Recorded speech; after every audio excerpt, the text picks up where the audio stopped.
নারীদের জন্য সবচেয়ে গুরুত্বপূর্ণ শ্রেষ্ঠ আমল হলো ঈমান আনার পর, আকীদা বিশুদ্ধ করার পর, 5 ওয়াক্ত নামাজ আদায় করার পর, রমজানের রোজা রাখার পর স্বামীর আনুগত্য করা। আমি সব সময় বলি এই আমলটা আমাদের মা বোনদের জন্য এখন তিতা করল্লার মতো হয়ে গেছে। তিতা করল্লা খাওয়া যেরকম কষ্টের, মহিলাদের জন্য নামাজ রোজা করা, অন্য সব আমল করা যত সহজ, স্বামীর কথা মেনে চলাটা এগুলোর চাইতে বহুগুণ সহজ। না কঠিন? কঠিন। এটা মনে মানতে চায় না। বিশেষ করে ইবলিস এই সিস্টেম আমাদের মা বোনদেরকে নানাভাবে প্রতারিত করে রেখেছে, তাদেরকে ধোকায় ফেলে রেখেছে। তারা তথাকথিত সমান অধিকারের কথা শুনে, ইসলাম ন্যায্য অধিকারের কথা বলে, সমান নয়, কারণ সব জায়গায় সমান দিলে হয় না, কোথাও বেশি দিতে হয়, কোথাও কম দিতে হয়, ন্যায্যতা নিশ্চিত করার কথা ইসলাম বলে। তো এই মুখরোচক স্লোগানের মাধ্যমে আমাদের অনেক বোনরা প্রতারিত হয়ে আছেন। নামাজি কালামি, পর্দা পশিদা করেন, সব ঠিক আছে, কিন্তু স্বামীকে মানেন না, স্বামীর কথা শোনেন না, স্বামীর সাথে সবসময় ঝগড়াঝাটি লেগে থাকে। এই রোগটা ঘরে ঘরে আছে না নাই? অথচ নবী করিম সাল্লাল্লাহু আলাইহি সাল্লাম তার হাদিসে জানিয়েছেন, ইদা সাল্লাতিল মারআতু খামসাহা, একজন মুসলিম নারী যদি 5 ওয়াক্ত নামাজ পড়ে, ওয়াসামাত শাহরাহা, রমজানের রোজা রাখে, ওয়া আতাআত বালাহা, স্বামীর আনুগত্য করে, কথা মেনে চলে, ওয়া হাফিজাত ফারজাহা, এবং নিজের সম্ভ্রম হেফাজত করে, ইজ্জতের হেফাজত করে, তাহলে সে ব্যক্তি জান্নাতের 8টা দরজার যে কোনোটা দিয়ে প্রবেশ করতে পারে। তাহলে মুসলিম নারীর জান্নাতে প্রবেশের জন্য অন্যতম শর্ত হলো স্বামীর আনুগত্য করা। অন্য সব করতে পারলেও এটা আমাদের মা বোনরা পারছে না, তাদের জন্য চ্যালেঞ্জ। আল্লাহ আমাদের মা বোনদেরকে আমল করার তৌফিক দান করুন। তাহলে এই আমলটি তাদের জন্য গুরুত্বপূর্ণ আমল। আর মুস্তাদে বাজ্জার সহিহ হাদিসের কিতাব থেকে জানা যায়, নারীদের জন্য অন্যতম গুরুত্বপূর্ণ বিষয় এবং আমল হলো পর্দার আমলটা। এই আমলটা অনেক মা বোনরা সঠিকভাবে করতে পারেন না। অনেকে পর্দা করেন বাইরে, ভেতরে পর্দা করতে পারেন না। ভেতরের পর্দা কি? ধরেন কথার কথা, আপনার দেবরের সাথে, ভাসুরের সাথে, দেবর ভাসুরের প্রাপ্তবয়স্ক ছেলে আছে, তাদের সাথে পর্দা করতে হবে, কিন্তু এটা করতে পারেন না। বাইরে ঠিকই বোরকা পরেন, এমনকি হাত মোজা পা মোজা পরেন, ভেতরে এটা করতে পারেন না। আপনি নিজে করতে চান না, অথবা আপনার পরিবারের পুরুষ সদস্যরা, মহিলা সদস্যরা, শ্বশুরবাড়ির লোকেরা আপনাকে করতে দেয় না। এই আমলটাও আজকাল মেয়েদের জন্য অনেক কঠিন হয়ে গেছে। বাহিরে ভেতরে সব জায়গায় মাহরাম নন মাহরাম মেনটেন করা, পর্দার বিধান মেনে চলা, এটা নারীদের জন্য সবচেয়ে গুরুত্বপূর্ণ বিষয়। এই বিষয়টি হাদিস দ্বারা প্রমাণিত। এর বাইরে মা বোনদের জন্য অন্যতম গুরুত্বপূর্ণ বিষয় হলো, তাদের কাছে একটা বিরাট বড় সুযোগ আছে যেটা পুরুষদের কাছে নাই। সেটা হলো, মা বোনরা চাইলে সওয়াবের গাছ, সবচেয়ে বড় গাছ লাগায় যেতে পারেন দুনিয়া থেকে। কিভাবে সেটা? সন্তানকে আল্লাহর সঙ্গে পরিচিত করায় দেওয়ার মাধ্যমে, নামাজে অভ্যস্ত করার মাধ্যমে, কোরআনে অভ্যস্ত করার মাধ্যমে, সুন্নাতে অভ্যস্ত করার মাধ্যমে। একজন মা, ছোট শিশু তার হাত দিয়ে বড় হয়, বেড়ে উঠে, তিনি যদি তার সন্তানকে দ্বীনি মাধ্যমে, দ্বীনি তারবিয়াতের মাধ্যমে গড়ে তুলতে পারেন, তাহলে তিনি দুনিয়া থেকে চলে যাবেন, তার শেখানো দোয়া এই ছেলে সারা জীবন করবে, এই মেয়ে সারা জীবন করবে, তার অভ্যাস গড়ে তোলা নামাজ সারা জীবন আদায় করবে। যত ভালো কাজের অভ্যাস গড়ে দিয়ে যাবেন, তিনি দুনিয়া থেকে চলে যাবেন, এর সওয়াবের গাছ থেকে সওয়াব তার আমলনামায় যুক্ত হতে থাকবে ইনশাআল্লাহ। অতএব মা বোনরা সন্তানদেরকে দিনদার করার জন্য যদি ন্যূনতম চেষ্টা চালান, তাহলে তারা অনেক অনেক দূর আগায় যাবেন পুরুষদের চাইতে। কিন্তু বেশিরভাগ মা বোনরা এক্ষেত্রেও ত্রুটিকরণ, বিচ্যুতি করেন। আজকাল তাদেরও মোবাইল ফোনের আসক্তি, কিংবা টেলিভিশনের বিভিন্ন চ্যানেলের বিভিন্ন প্রোগ্রামের আসক্তি সন্তানদেরকে সময় দেওয়ার সুযোগ থেকে বঞ্চিত করে দেয়। আর যদি দেওয়াও হয়, তাহলে সেটা তথাকথিত জাগতিক পড়াশোনার জন্য, তাদেরকে আল্লাহর খাঁটি বান্দা হিসাবে, খাঁটি মুসলমান হিসাবে গড়ে তোলার জন্য মা বোনরা সময় কম দেন। এই কাজগুলো যদি করেন, সেটা হবে তাদের জন্য অনেক বড় অ্যাচিভমেন্ট। আল্লাহ তাআলা আমাদের মা বোনদেরকে কাজগুলো করার তৌফিক দান করুন।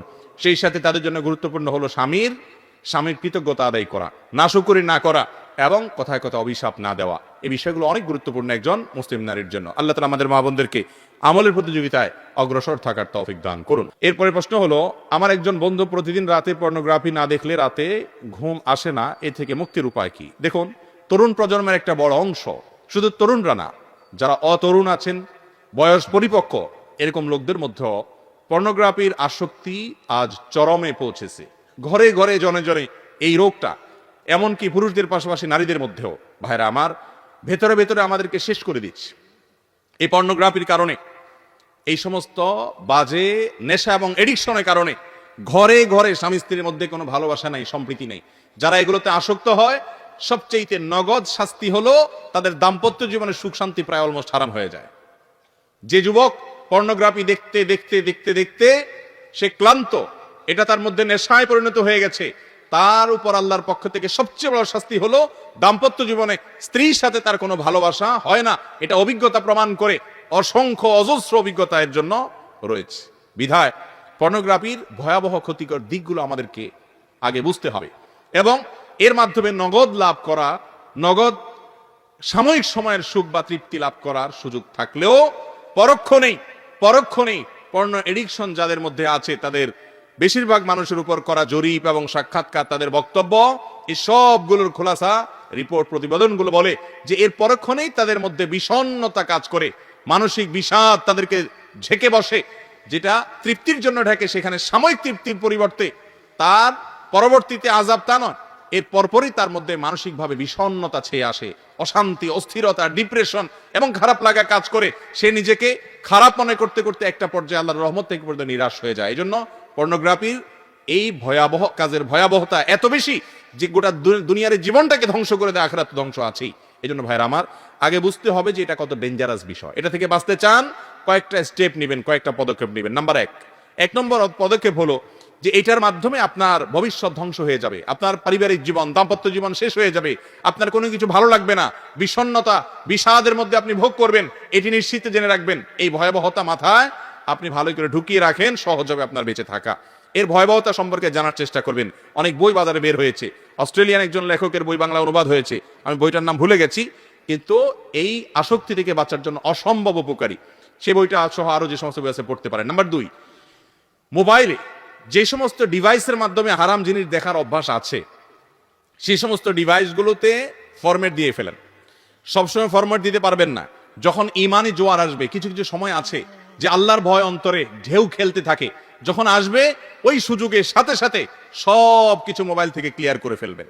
এবং যেই সমস্ত সাইটে, নেটে, সোশ্যাল মিডিয়াতে যে সমস্ত জায়গায় গেলে আপনি এগুলো থেকে বাঁচতে পারেন না, সেগুলো থেকে আপনার সম্পর্ক ছিন্ন করতে হবে। এবং বেশি না, মাদকাসক্ত মানুষকে যেরকম একটা সময় মাদক নিরাময় কেন্দ্রে নিয়ে রাখলে এবং বিশেষভাবে ট্রিটমেন্ট করলে সে মাদক আসক্তি থেকে বেরিয়ে আসতে পারে, এই পর্নো আসক্তি, এডিকশন যাদের মধ্যে আছে তাদেরও বের হয়ে আসার জন্য সামান্য কিছুদিন একটু স্ট্রাগল করতে হবে।